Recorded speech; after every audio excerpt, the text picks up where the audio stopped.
Bonjour. Eh bien, je suis en train d'écrire un livre qui va s'appeler 100 vies et 101 histoires. C'est un livre dans lequel je vais expliquer plein d'histoires immobilières qui me sont arrivées au bout de 30 ans d'investissement et aussi des histoires personnelles au cours de plusieurs voyages où j'ai échappé à la mort, où il s'est passé des choses qui auraient pu également et qui vous sont peut-être arrivées. Aujourd'hui, je vais vous conter une histoire. C'est l'histoire du marabout de la Villette. 76 rue de la Villette, à Paris. Un petit immeuble parisien niché aux abords des buttes Chaumont. Ce studio de 14 mètres carrés, tout confort, ne manque de rien. Une quichette équipée, une mezzanine pour mettre un lit, un placard et enfin un petit salon avec une table et 2-3 chaises, un petit canapé lit. C'est le genre d'endroit idéal donc pour un jeune ou un retraité qui veut avoir un pied-à-terre à Paris. Un mardi, l'annonce paraît sur le particulier et le jeudi, les visites sont organisées entre 18h30 et 19h. Je m'apprête donc à recevoir une trentaine de personnes. Le studio attire du monde, ils sont tous là. En fait, il n'y en a pas 30, il y a 50 visites. C'est complètement fou, je mettrai 1h30 pour récupérer les dossiers. Et là, à la fin, un homme arrive, vêtu d'un boubou coloré. C'est un Africain, tout sourire, calme et posé. Et il me raconte sa vie en 3 minutes. Né en Côte d'Ivoire, marié père de famille, il a travaillé pendant 38 ans comme monteur chez Renault à l'usine de Boulogne-Billancourt. Mais aujourd'hui, il est à la retraite et il cherche un appartement à Paris, non pas pour profiter de sa retraite, mais pour exercer sa véritable passion, qui est être marabout. Il me confie avec une grande sérénité que la mezzanine est idéale pour dormir et que l'espace du bas suffira pour installer 4 chaises, une table basse, un petit canapé, déjà présent d'ailleurs, mais le plus étonnant, c'est sa peau de chèvre.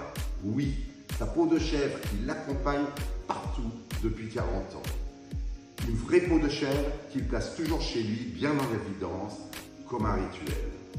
Sa retraite, qui est 3 fois supérieure au montant du loyer, ne le préoccupe pas vraiment. Il m'explique qu'en tant que marabout, il gagne bien plus avec des consultations payées en liquide. Le studio est au rez-de-chaussée, donc il n'y a aucun souci pour le voisinage, d'autant plus que son activité ne génère aucune gêne. Je n'hésite pas une seconde, je le prends comme locataire. Paiement par virement automatique, assurance et prix pour assurer l'appartement en cas de feu, fuite d'eau, etc. Tout est en règle, tout est parfait. Je pense que ce sera un bon locataire et après tout, il paraît sérieux et ses revenus donc couvrent largement le prix du studio et seront suffisants. Quelques mois plus tard, je passe devant le studio et curieux, je décide de lui rendre visite pour lui dire bonjour et voir comment il a installé. L'endroit est impeccable, bien entretenu et sur le mur, la fameuse peau de chèvre. Au cours de notre conversation, il m'offre un café, je lui parle de 2 autres locataires que j'ai. Ce sont également des Africains qui vivent dans 2 studios différents, dans 2 adresses différentes à Paris. Mais voici le problème. Ces derniers payent toujours en retard leur loyer, un peu à leur provenance, et donc le problème devient récurrent. Alors je lui en parle. Il me regarde avec un sourire complètement énigmatique et me dit dans son accent chantant « Je vais arranger cela présentement. Donne-moi leur nom, adresse et téléphone. » Surpris mais amusé, je lui copie sur un papier les informations, voilà, adresse, nom et téléphone. Et je prends. 2 jours plus tard, à 2 heures d'intervalle, je reçois des appels de mes 2 locataires. Ils sont complètement affolés. Apparemment, le marabout leur aurait jeté un sort. Oui, vous avez bien entendu, le marabout leur a jeté un sort. Il me supplie de ne pas lui demander de l'aide, car il est très réputé et très compétent dans son domaine. Un peu inquiet, je leur dis, écoutez, je vais lever l'option marabout si vous commencez à payer immédiatement votre loyer en retard et ensuite votre loyer en temps et en heure.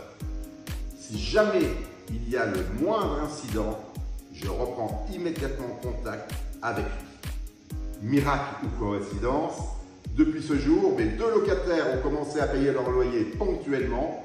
Plus de retard, plus d'excuses. Et je n'ai jamais eu affaire à eux. Et je n'ai jamais eu à revoir le marabout pour leur parler de leur arriéré de loyer. Moralité de l'histoire. Parfois un petit coup de pouce spirituel peut transformer des situations. Mais il vaut mieux garder la peau de chèvre que les rituels et ne jamais sous-estimer l'efficacité d'un marabout. Merci marabout pour cette leçon de discipline.